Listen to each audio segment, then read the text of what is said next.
How am I looking? You look great. I can hear you. That's wonderful. All righty, so we're gonna start sharing here.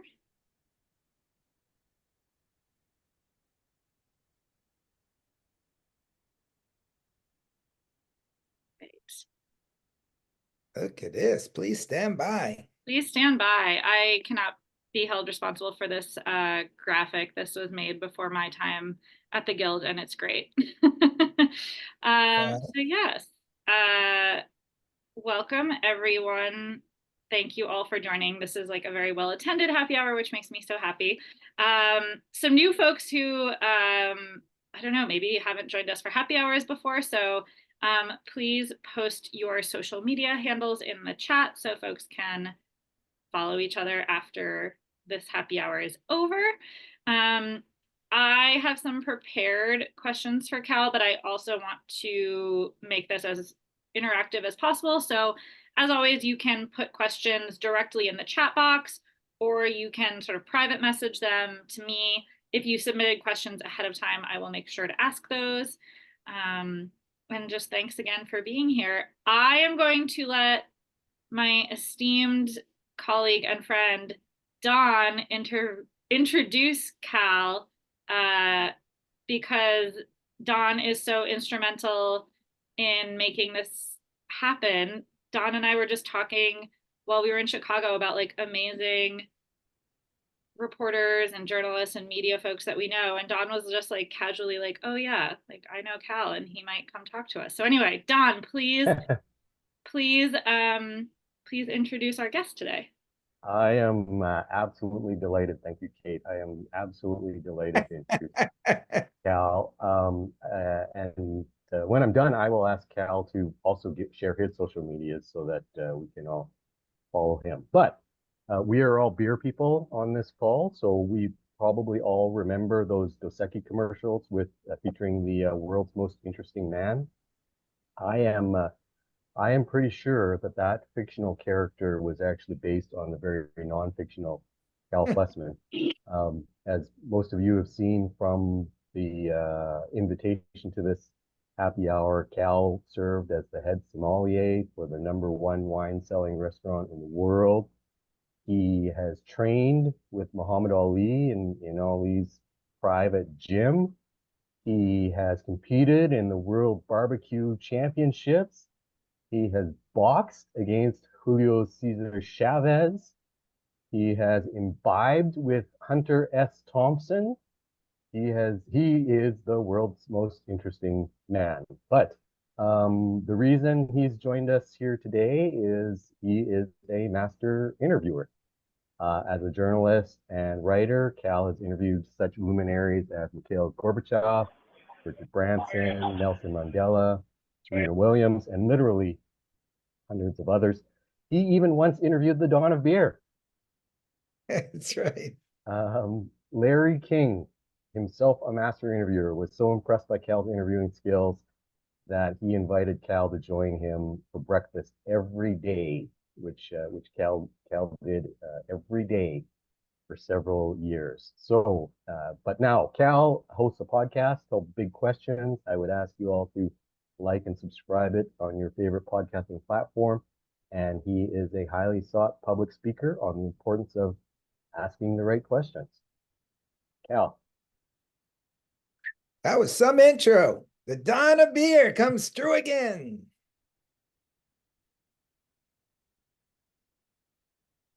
All right.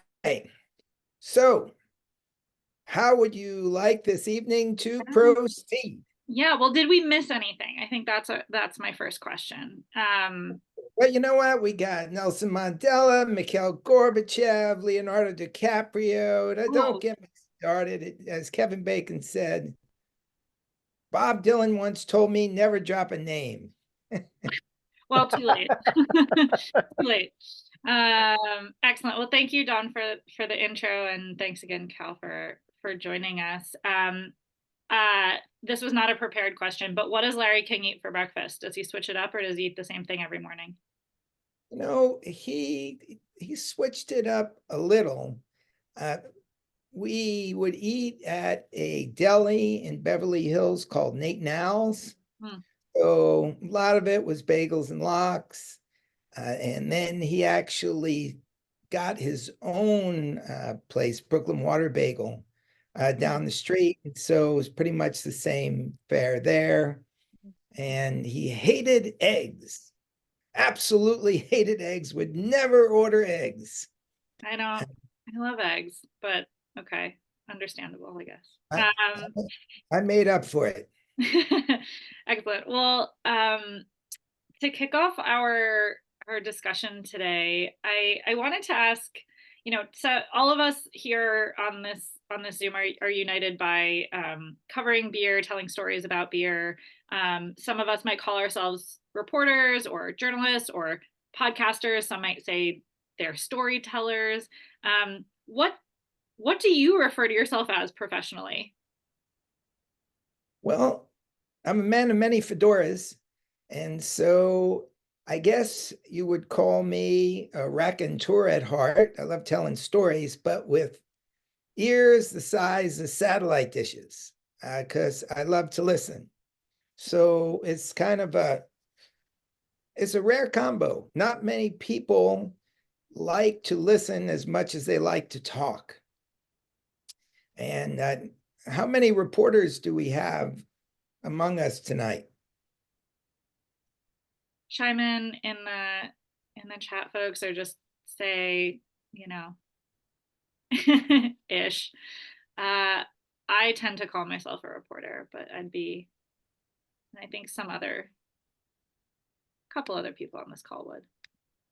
Yeah, reporters, they tend to have good ears and they like to listen and they can engage in conversations. And some of them like to go on stage and talk. I never really spoke much before. I had breakfast with Larry King every day, and I did for about 12 years.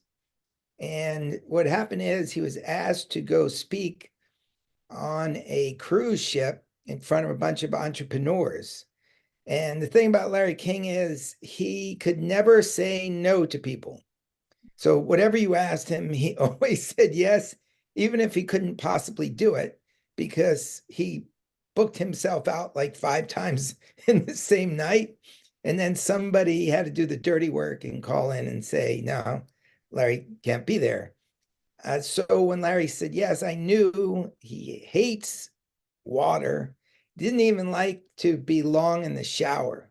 Like would jump right in, lather up, and get out of there.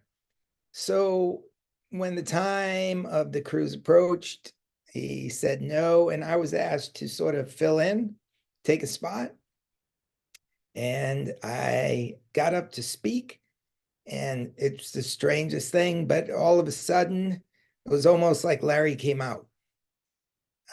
I'd been sitting with him for so long, listening to his stories, that it just seemed natural to just go up and talk. So that's pretty much how it happened. And it's there for a lot of people if they're open to it and find the right connection to put them in that place. Yeah, you obviously know Larry super well. And I think that, the best way to get to know someone, like whether a friend or a source for a story or the subject of a profile, is to spend lots and lots of time with them. But I think some of us as journalists, reporters, podcasters, whatever, don't have the luxury of spending all that time with our sources.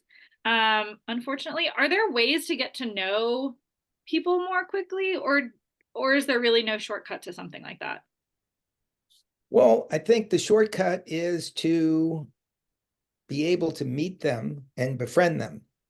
So in my case, I've been writing this column for Esquire magazine, What I've Learned, where I was interviewing people who shaped the world over the last 75 years. I went in and met Larry, and we had a great conversation. And I occasionally corresponded with him afterward, but what happened is it turned out we both had the same literary agent. And so the agent said to me, in passing that Larry King was doing a book, and I said, oh man, I already have all the information to write a proposal from my interview with him. And so the agent called up Larry. He remembered me, and we got back together, and it went from there. So all you need is that one good connection. And what better way to do that than over a beer? This is true. We do have that in our back pockets for sure. Um, this was a question that one of our members here submitted ahead of time. He's a high school journalism teacher and teaches interview skills. And you know, he's teaching the screen time generation. And he wondered what kind of advice he could give his students that are introverts and slightly afraid to approach people for interviews in person or phone or whatever. You know what? I started to notice this back in, I think, around 2017. I was speaking at a university, and afterward, a graduate student came running up to me and said, Cal, I got to tell you about an app I just invented. And I said, really? What does it do? And she said, well, you know how at conferences there are often tables in the space between the two sides of the room where events are going on that people just sit in waiting for the event to start. And I said, yeah. And she said, well, my app allows them to know that they're sitting at the table with these other people and they can text each other. And I said, well, couldn't they, you finished the sentence. Couldn't they just turn and say, how you doing? Yeah. And she said, but they wouldn't. And I thought, wow, that's a real landmark. And I've thought about that moment a lot of times because I spent 10 years when I was in my 20s and 30s, early 30s, traveling around the world without a home. And I had very little money. And so what I would do is I would get on buses and trains and look for empty seats next to somebody who I thought I could trust, somebody who I thought might trust me. Because I knew that once I sat down, we could get a conversation started. I can find out their destination, ask all about it. They would see how curious I was. And very, very often people invited me home. And that was good because I had no money to spend on hotels. And I thought about this recently because if I wanted to travel now, I'd be sitting next to people who have earbuds in their ears. And it wouldn't be easy for me to start up that conversation. Lots of times I could go into a restaurant in a place where I couldn't speak the language, and I would try and order something in that different language, and I would muck it up, and people would start laughing, the waitresses or the owner of the place, and become very curious, even if we couldn't speak the same language. And it often got me invited for tours, and I was able to meet people who would introduce me to people, and I got passed around the world that way. Now, I was just in South Korea recently. I walked into a restaurant and they had a big video display. On it was the breakfast menu in pictures with the price. And you basically just tapped the photo. The price was rung up. You put your credit card down over the certain spot to make the transaction, and it was done. You didn't say a word to anybody. And this is the world of the students in that high school teachers class. So they are either going to have to learn to step past those boundaries and initiate contact with people, or else maybe the world will just be living through computers and our cell phones, and we're gonna lose this power of being able to ask questions eye to eye. It's a pretty scary thing. I would put that out to everybody, because the thing about beer is one of the things that breaks that down. You go into a pub and you sit next to somebody and you're both lifting a beer, well, there's probably going to be a conversation. That is something that brewery tap rooms and bars are quite good for. And something else that I'm picking out of your anecdote about traveling around as a young person, I think, you know, you're sort of describing like an economic necessity of talking to people. I think certain jobs that you have when you're young also really prepare you, like whether you wait tables or you sell something that requires you to talk to people. When your paycheck kind of depends on it, which I guess ours does too as reporters, it kind of makes you get over that hump a little bit, because you're like, well, this is what I got to do. I got to talk to the people in front of me if I want to make tips or whatever. So yeah, not a bad motivator. Cal, do you always meet your sources in person or your subjects in person and spend time with them, or do you conduct, like, have you conducted phone interviews in the past often? And yeah, have you ever had like a very successful one? This is a question from Beth in the chat. When I was writing the What I've Learned column at Esquire, and you're dealing with people like Muhammad Ali or Mikhail Gorbachev or Robert De Niro or Al Pacino, GM CEO Mary Barra, those were all in person. And Esquire didn't want me to do them unless they were in person. They thought that that was part of the magic to it. The problem is that the economics in magazines started to swirl downward, and they often didn't have the money to start sending me out all over the place to do the interviews. And I said, at that point, there was no Zoom, there was Skype. And I said, like, I'm happy to do this on Skype. And they resisted at first. My point on the Skype interview or a Zoom interview, like, look at this. Right now, I would say we're about 18 inches apart.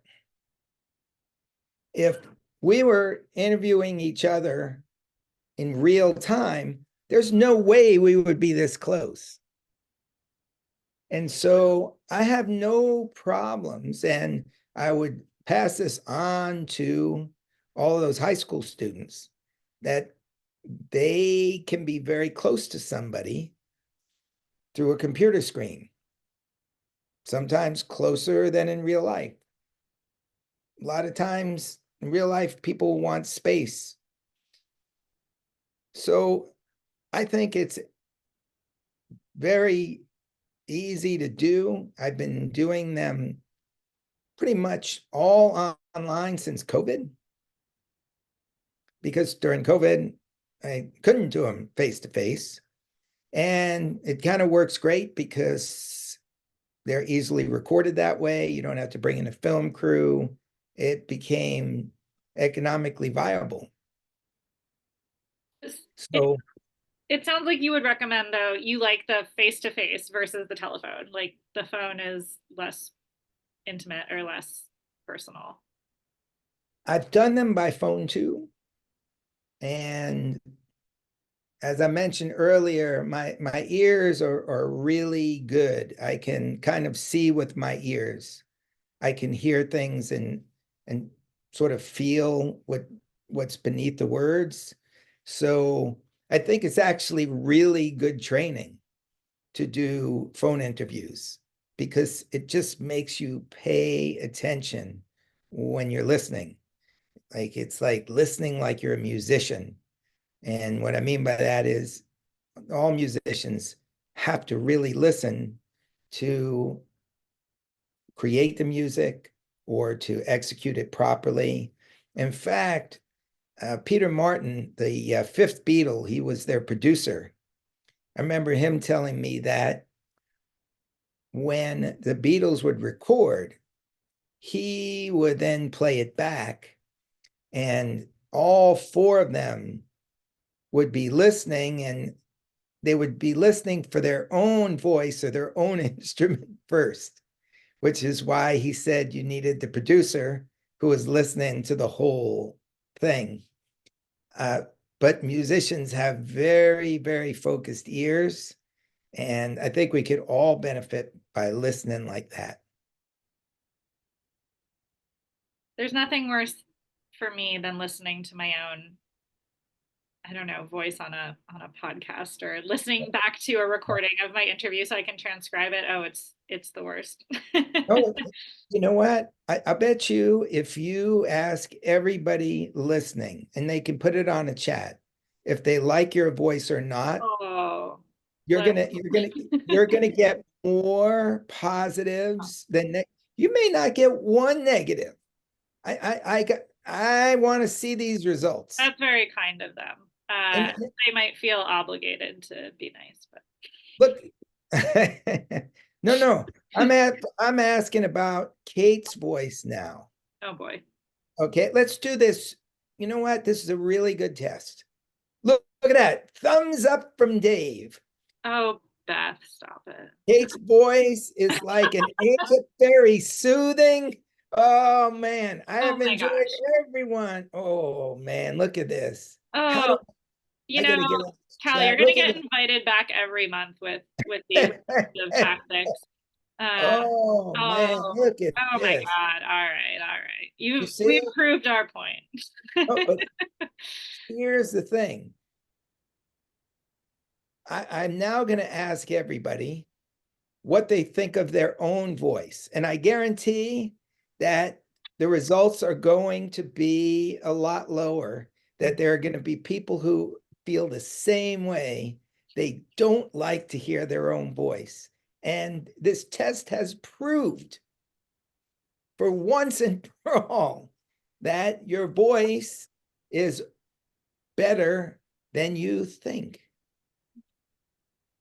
Now, I don't know how you are as a singer. That's a different story. Oh, no, we certainly don't want.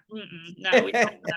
We're not even gonna attempt there. Yeah, people can give me enough drinks and then find out at karaoke, and it won't be pretty. You get such nice reviews here. This is a very kind group of people, generally. Listen to that. And a kitten, as if a kitten had a baby. Very soothing. And look at this. As a Miguel kid, does have a voice too. And as a kid and a teen, I never even spoke to an answering machine. Wow. Hated my voice so much. Kate's voice is beautiful. I'm willing to bet that Cat W's voice is beautiful. Where are you, Cat? Cat, let's hear it. Come on, Cat. Well, this is something I don't really share publicly, but I think I'm officially in perimenopause and my voice is changing. I'm liking it a little bit more these days. It's definitely different and I'm into it. You got a beautiful voice. Thank you. All right. Jamal, you like your voice? Of course I love my voice. No, I hear my voice also. Very nasally. Yeah, no. And I go in and out of accents all the time. You got a radio voice. A radio voice. Got a face for radio, not a voice. Oh man, this is wild. What about you, Dave? You like your voice? It comes and goes. There's times where I don't like hearing it, but I've had compliments that they like it. They think it's a deep radio voice. I would agree. Man, how about you, James? Well, I've done commercial radio for about 15 years, so I've gotten used to it. Oh man. Yeah. So I used to have clients who now my voice sucks because I'm battling some kind of crud, which is a bad example. But I did commercial production for so long, and I had a lot of clients who would request me because they had the deep pipe guys, and then they had me. So I got pretty used to it. Well, I got to tell you, it would be hard for me to imagine that there was a day where you didn't like your voice. Was there? No, No. yeah, I've always minded. I had a PD tell me once, he was like, because that's one of the things people come into radio go, and I don't like my voice. And the PD said, the program director said, you have to get over that. And okay. So that's pretty much advice for everybody.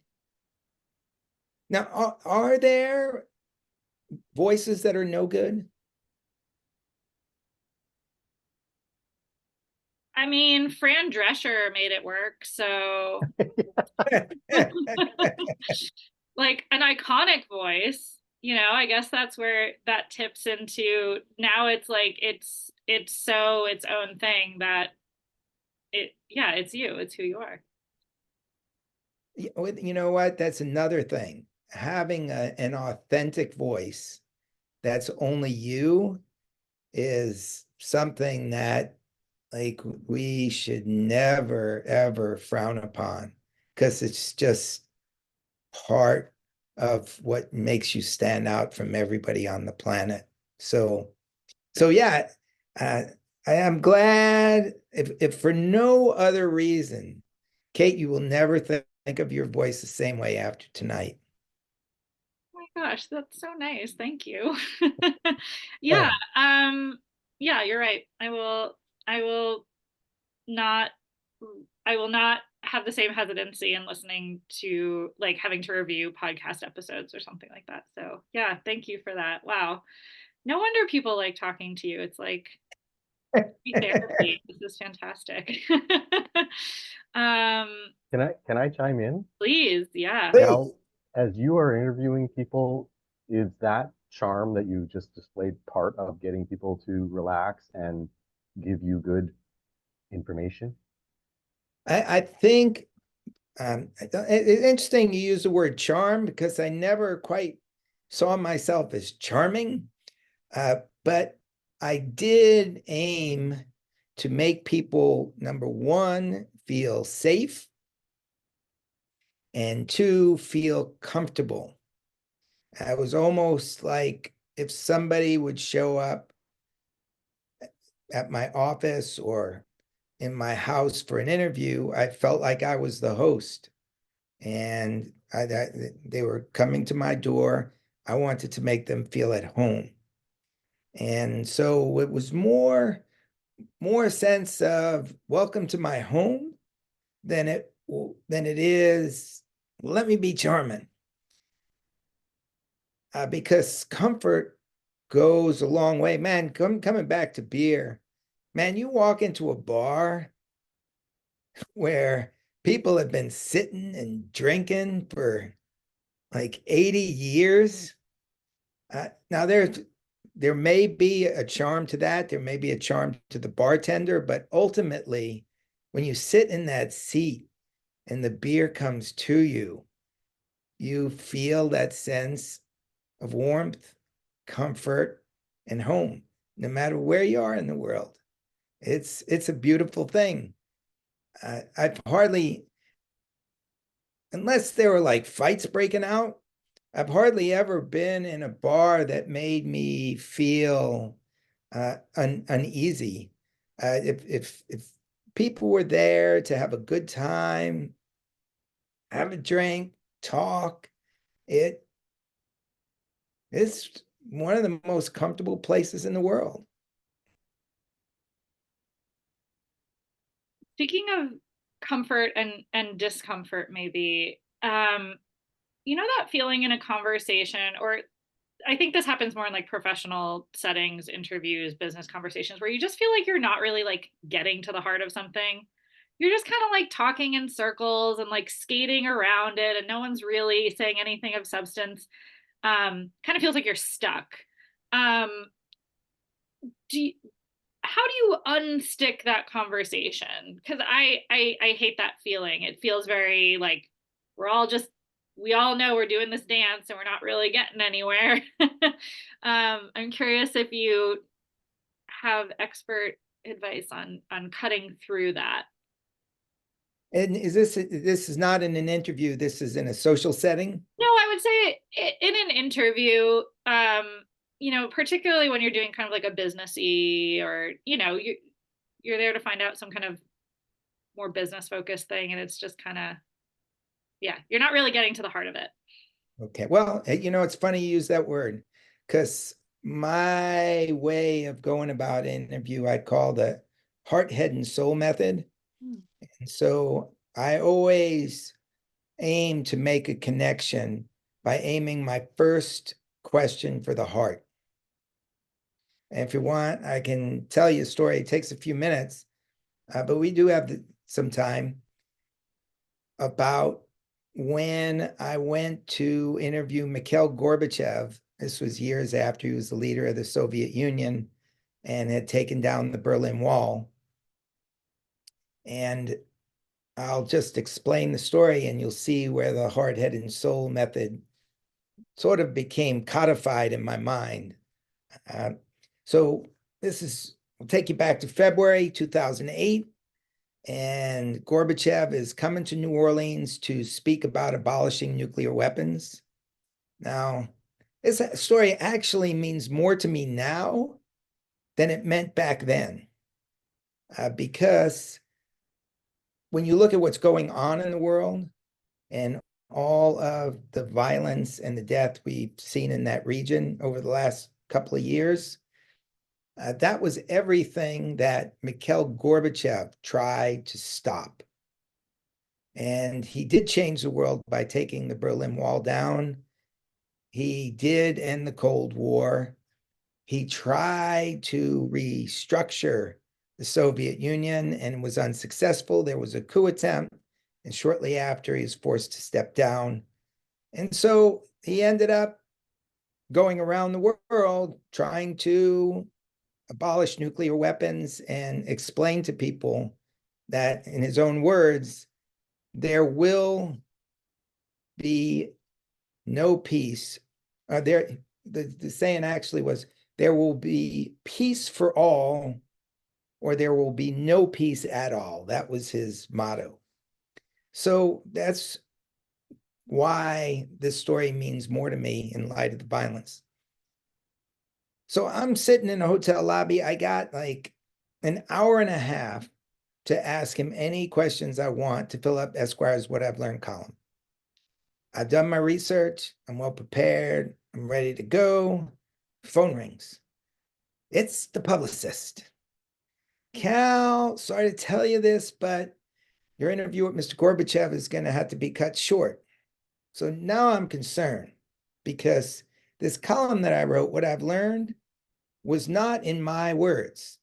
It was in Gorbachev's words. It was like a Q&A without the questions. Nobody saw the questions. You only saw his answers. But that meant that there's no way I could fluff this up. No way I could fill this out. I needed like at least an hour to reach inside of him and extract the wisdom to fill up this page. So I say to the publicist, like, how much time have I got? And the publicist says, 10 minutes. 10 minutes? That's impossible. I can't do this in 10 minutes. Like, what is going on here? You promised. And Cal. A lot of very important people have been added to the list to see Mr. Gorbachev. There's nothing we can do about it. Do you want the time or not? Well, of course I take the time, but as I put down the phone and I start to think about it, it's getting worse and worse and worse in my mind, because I know I'm going to walk in that room. We're going to shake hands. We're going to exchange pleasantries. We're going to be seated. And that's 2 minutes right there. Plus, the translator has got to translate my questions into Russian and his answers back into English. That's probably another 2 minutes. So now the interview is down to like 6 minutes before it even starts. But you can only do your best. So this is giving me anxiety already. Like as a reporter, I'm like, oh my God, no, this is horrible. This is the stuff of nightmares. well, now you know how I was feeling. But you can only do your best. So publicist escorts me into the conference room, and I look over and it's like, there he is, Gorby. He looked a little older than I remember. He's about 77 at the time. And I just take one look at him and I just know, and maybe many of you get this feeling when you interview people, you get a sense of what they're expecting to be asked. I knew he thought my first question was going to be about nuclear weapons, about Ronald Reagan, about Cold War, world events. And so very quickly, I said to him, what's the best lesson your father ever taught you? And he's surprised in a pleasant way. He looks up. His right eyes are up to the right. And he's searching deep within himself for an answer. And then it's as if he's watching a movie playing on the ceiling of his childhood. And he starts telling me this story about when he's a boy and his father got called up to fight in World War II. Now, Gorbachev's lived on a farm, and he's describing the trip from the farm to this town to see the dad off. And he's describing it in detail. And I'm sitting there thinking, man, I never heard this story before. I read all these books, I saw videos, I watched his interviews, never, ever came across this. This is amazing. But then another side of me, my brain is screaming like, wrong question. This interview is over before the Gorbachevs are even getting into town. But they do get into town. And when they're in town, Mr. Gorbachev buys ice cream for everybody in the family. And Gorbachev is remembering this ice cream. He's remembering the aluminum cup that it's served in. And the more he's talking about this aluminum cup of ice cream, it's almost like he's holding it in the palm of his hand. He's going on about this ice cream. And then we both have this realization that this cup of ice cream is the reason he was able to make peace with Ronald Reagan and then the Cold War. Because this cup of ice cream contained the memory of what it was like just before his dad went to war, had the dread of not knowing whether he'd ever see his father again. So he's looking at this ice cream. I'm looking at this ice cream. He's looking at the ice cream. I'm looking at the ice cream. We look up at each other and we're thinking, like, man, this is deep. Just then, knock on the door. It's the publicist. Mr. Gorbachev, time for the interview. We'll have to conclude. And he looked at the publicist and he turned to the translator, the interpreter, and said, no, I want to talk to him. Publicist is shocked. She backs out the room. Conversation continues and goes deeper. 10 minutes later, another knock on the door. This time the publicist comes in a little more sheepishly. It's Gorbachev. No, Gorbachev says, I want to talk to him. Publicist backs out the room. Conversation continues, goes deeper. 10 minutes later, another knock on the door. This time the publicist comes in a full out panic. Mr. Gorbachev, Cal, please.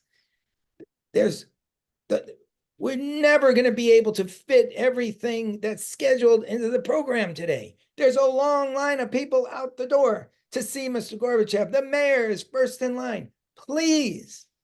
And Gorbachev kind of looks at me with this expression that says, it's like with a shrug of the shoulders, like, hey, what can I do?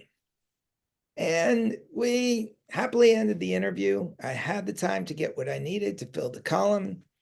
It was a huge success. And when I thought back on why, I realized if I hadn't aimed my first question for the heart, then I never would have gotten that insight. If I'd asked a canned question, would have gotten a canned answer, interview would have been over in 6 minutes, and I never would have known what was possible. So, getting back to your question, connect with a question to the heart if you want to change that sort of environment in an interview. And I say establish it right at the start. And then once a sense of trust has developed, go from the heart to the head. And then you can follow the heart to the head on a pathway to the soul where you will be connected. And the question that I asked about his dad was something he didn't expect. It made him reach back and remember something that had happened like more than 60 years before, and he was grateful for it. And there are basic questions you can ask people that will make them curious and that they will be happy you asked. I've never met anybody who didn't like the question, why is your best friend your best friend? That's a great question. It's a winner because people stop and like, why is my best friend my best friend? And you're making them think of somebody they love. And so they have to look inside themselves for the answer, but they're grateful for the question. And now they are curious about your next question.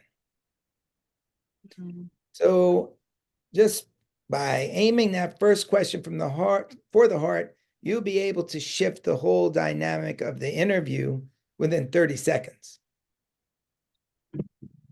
Wow. What does the soul portion of that look like? Because the heart is already so powerful. What is soul in this equation?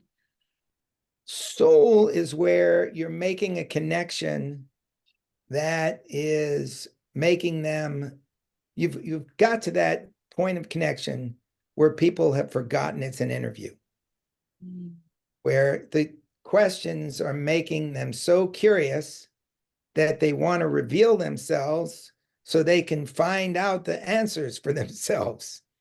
And they're not seeing it as an interview any longer, which is one of the reasons why I never go into an interview with a pad and a pencil. And just the mere act of me sort of writing down what they say, in my mind, it can affect what they say. And what I would do before Zoom and the new technology is I would go with 2 recorders, which sometimes surprise people.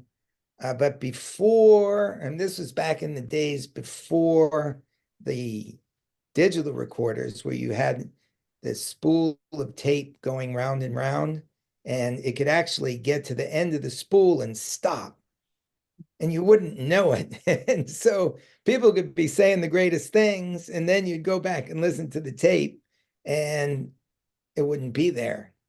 And not only that, but sometimes the tape in a crazy situation might snap, and then you lost the whole thing. So I always had 2, and I set them down kind of at a distance. And then I'm just having a conversation with them. And a third of the way into the interview, hopefully sooner, they're not thinking it's an interview. They're thinking, this is a great conversation. I'm happy to be here. That's ideal. Yeah.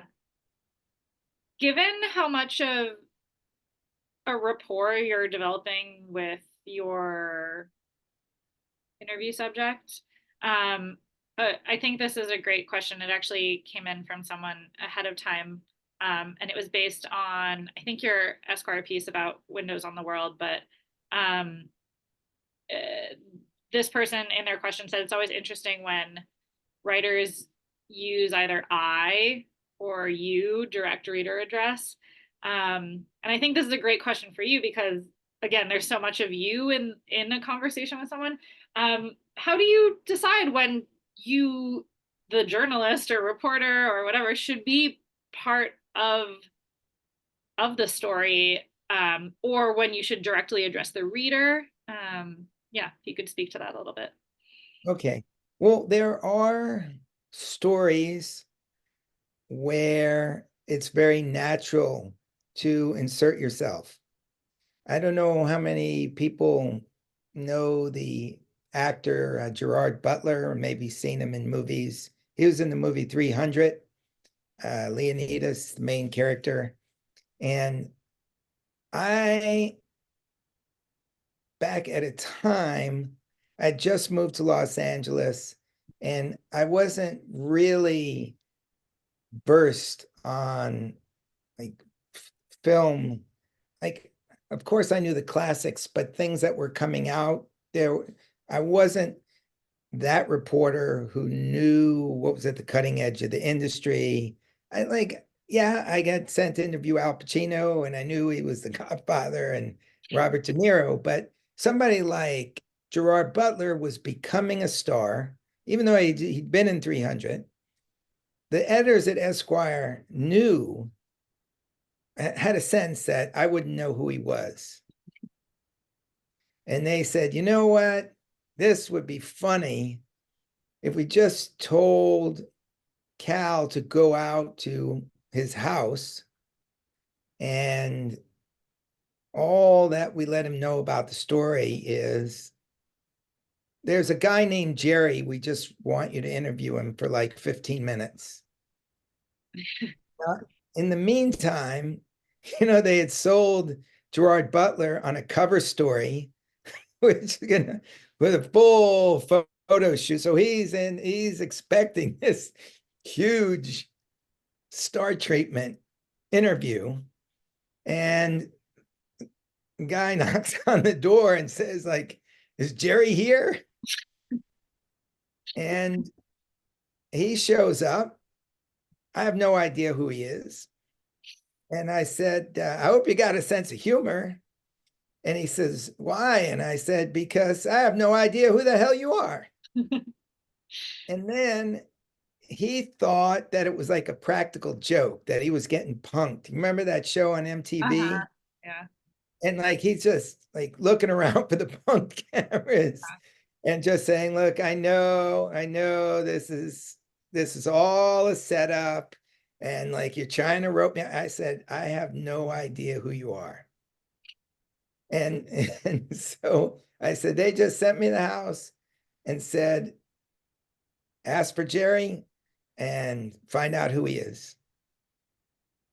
And so we started to sit down, and like even as I'm asking him questions, like he's still got this thing in his head, like, uh-oh, there's somebody's gonna jump out of the closet with a camera, like make fun of me. But after a while, like he can actually sense, like I really don't know. And it takes me like just going through his background, asking where he grew up, and then he gets to a place where he's gonna leave Scotland and go to try and act. And I said, "Oh, so you're an actor?" And then he said, "Like that's it, like that's it." Like I'm not putting up. Like this is crazy. I said, I swear I have no idea. Like I don't really follow modern films. And so what happens is after a little while, we start talking, he's telling the story. And I said, can I use a bathroom? And he said, sure. And he said, let me show you. And we walked through his bedroom and he's got a copy of Esquire on the nightstand of his table. And on the cover is a headline that says like the 75 greatest movies every man should see. And there was a beautiful actress on the cover. And he turns to me and said, like, can you imagine like me on the cover of Esquire? And I go, oh, I got to write a cover story. I thought like and just like a half an hour or so.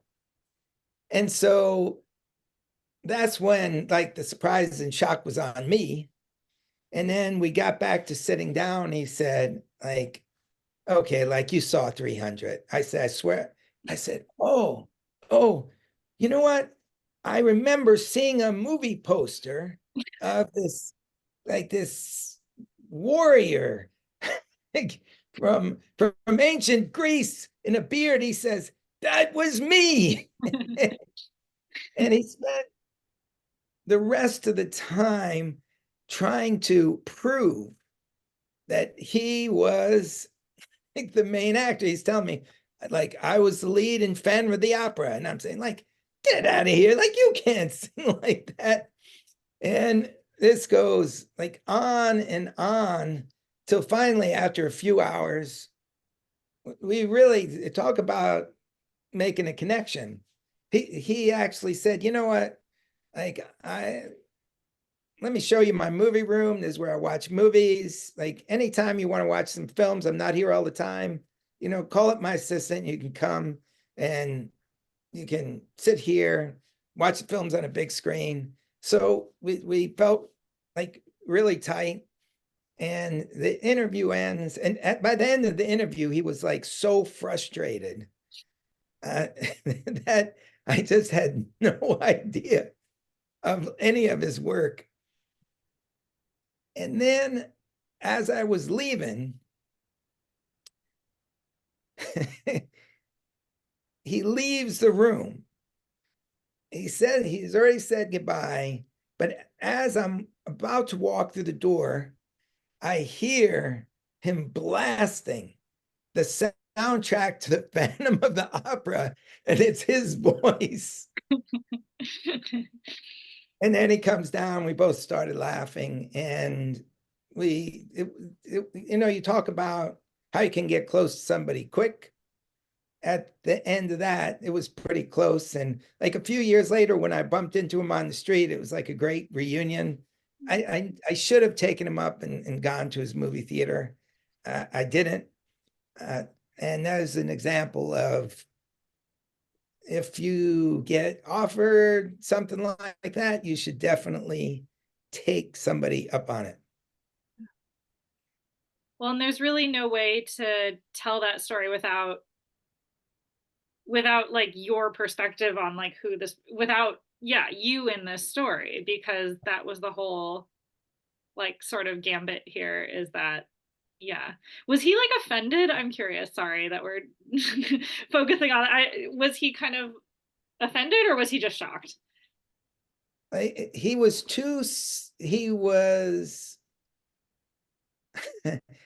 he was just so cautious of, you know how at the end of like the Super Bowl or a big game, you see the players get a bucket of Gatorade filled with ice and they dump it on top of the coach.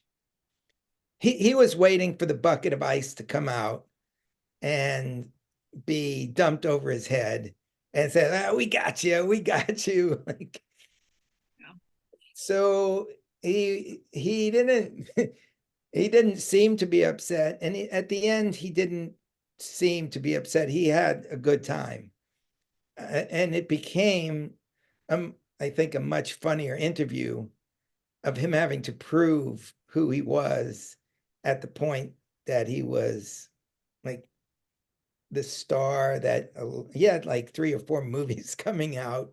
It was his time to ascend so that everybody would know him. And here's this guy coming in who had no idea of him. So that made that story work. With the Windows of the World, Cocktails Before the Collapse story, you know, I was a principal character in it. But I often notice that the more I can get the word you in the story, the more it pulls in the reader. And even if you were talking about walking into a bar and ordering a beer, if you say, so you walk into this place and sit and you start describing what the bar is like and the bartender, and then you ask the bartender, it puts you in that situation. And that makes people feel like the story is kind of about them. And it works. I think some other folks here have questions for you, Sam. I'm going to let everybody else have a free for all, starting with James. Sure. All right. So I had a question. So who are your top favorite interviewers? Who is somebody you hear go, wow, they are a true master of their craft? So for me, it was great to befriend Larry King, because what really struck me about him is I started listening to him before CNN. He had a radio show, a mutual radio show that went from like 11 o'clock at night till 6 in the morning. So anybody who was up at that hour in the United States, Canada, they were hearing Larry, they could hear Larry King. And the guy whose idea it was basically fractured the way radio used to be done, where each little town had their own sort of DJ, interviewer, local celebrity.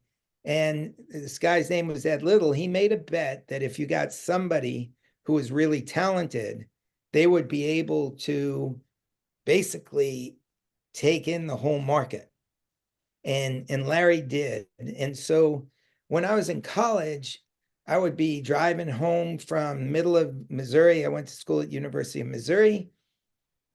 And it's a long ride to New York. It's like 18 hours. And you're driving in the dead of night on Interstate 70. And for 6 hours, this guy is talking to you, interviewing people. And for many people who are night watchmen, nurses working that shift, he became like a friend. And what happened is Ted Turner went on that show. And after that experience, Ted started CNN. And his idea was not to have like famous people doing the news, interviewing people. His idea was just have anybody just reading the news. But after that interview, it made him realize, you know what, the person we have on at 9 o'clock is nowhere near as good as Larry. He's just reading the news. Her husband's her agent. He's a pain in my ass. Why don't I just hire Larry?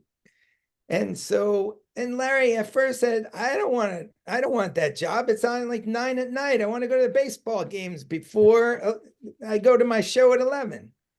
But his agent talked him into it. And so at one point you had Larry King on from 9 p.m. basically to 6 in the morning. And they're like, nobody has ever done that and been entertaining the whole time. And he had that characteristic of he could tell great stories, but he could also listen and get the best out of Frank Sinatra. So that's why Larry was my favorite. He became a close friend. And there are many other people that I like definitely admired. I mean, when I think of Oprah Winfrey, you think of somebody who is interviewing somebody and she's got earpieces in.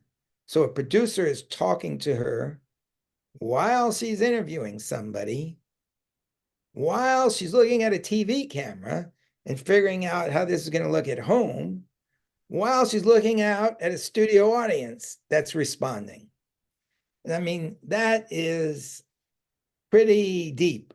Like you got a lot of inputting and outputting going simultaneously, and that's top of the shelf. So, there's an example of two. Another one who I actually thought was interesting was Barbara Walters. because she interviewed the exact opposite way and managed to make it work that Larry King did, that I do, where she literally scripted her questions on index cards, one after another. So she knew what the first question was going to be, what the second, what the third, what the fourth. And there were times where the person said something and she realized, okay, time for dig for gold here. But it was, her interviews were on railroad tracks. And she brought, people to tears. She brought out a lot of people. And she did it also at a time where in the beginning, they didn't want to put women on the air. So big respect for her for making a career out of her situation. So those are top three for me. Those are great. Anybody else? We're coming up against 6 o'clock, but maybe you're fine. One more in here.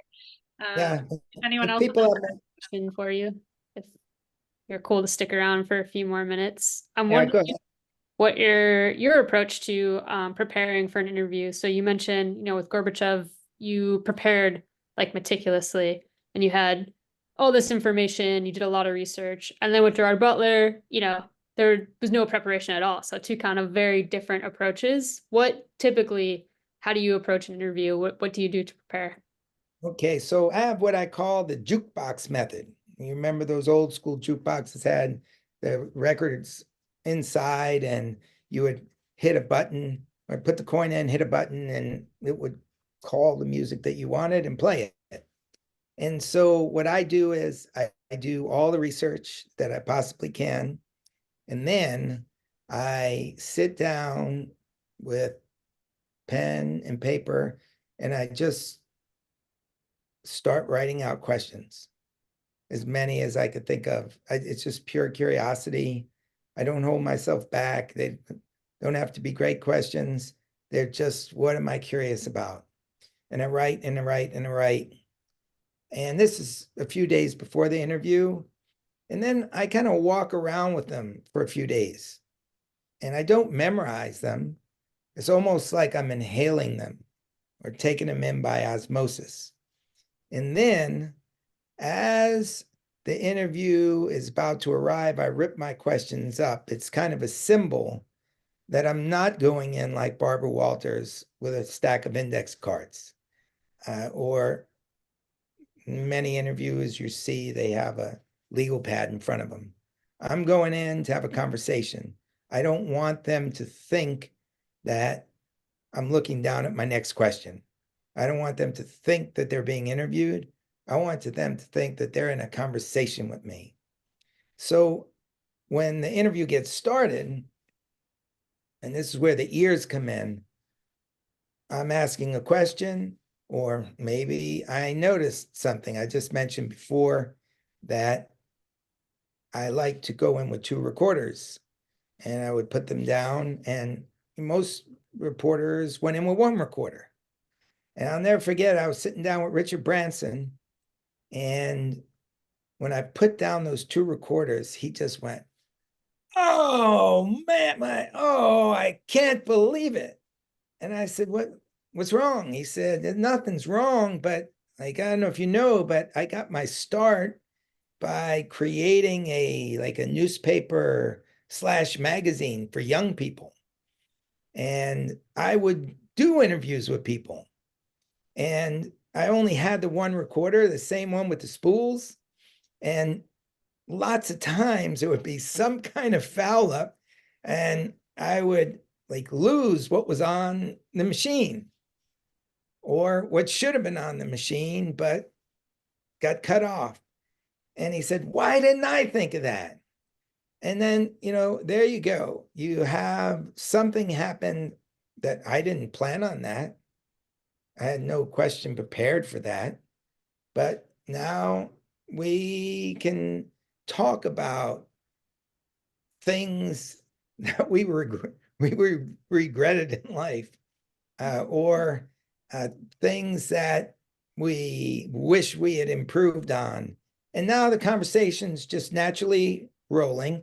And it's rolling not because of my questions, it's rolling because of the way he reacted to the two recorders. Now, after he says something, his comment is doing the equivalent with the jukebox. It's hitting the buttons, only the music that comes out is my next question, which I've already planted there. I thought of it 3 days before, but he wouldn't think so because I don't have any pad. I don't have any index cards. I am just having a conversation with him. So it's a very authentic and fluid conversation. And it's really musical because I am playing a jukebox of questions and he is hitting the buttons on what question he wants next. So he doesn't realize he's in charge, but he is. And the questions are always aligned to his answers, or when the answer is definitive and there's no further ground to mine, then it's only natural that it's just going to lead to a new topic. So following the jukebox method, it will really help people move from being seen as an interviewer to just engaging in a conversation that will make people feel happy. I love that. It would, I mean, I and other people on this call got to ask you questions today, and I feel like we're all going to leave in a better mood than when we got on here, which is a very cool gift to leave the other person in a conversation with, right? That's an amazing, can't always go that way, I guess, but when it does, it's pretty nice. So yeah, I think maybe that's just such a lovely place to leave it. Cal, thank you so much for your time. This was so wonderful. I am grateful for you being here, and on behalf of everybody here, we're grateful that you did this. So thanks for sharing with us. Thank you. And everybody can feel free to go to calfussman.com, check out Big Questions podcast. You can subscribe. You can, I'm told, I never would ask for reviews on Apple, but then I've got a business manager who's kind of smacking me in the forehead saying, Cal, that's how the algorithms work. Like it just helps you with Google. So I'm starting to learn how to be a little more of a salesman at this point in life and add that feather to the fedora. Right on. Well, the least we could all do is leave you a nice review on your podcast. I would appreciate that. Yeah. That would be great. Well, thank you again. Thanks to all of our members who joined. It was really nice to see all of your faces. Thanks for being here. And well, this will be archived for folks who weren't able to join us live, and they can watch the recording. So thanks, Cal. Thank you. And all of you, have a happy new year. If you can get me, you can always reach out to me at calfussman@gmail.com. Send me a note, any questions you got. I feel like we should all be having a beer together. So maybe if I know where everybody is, I can look you up as I'm passing through. There you go. Thanks so much. And thanks, Don, too. No, thank you. Thank you, Cal. All right.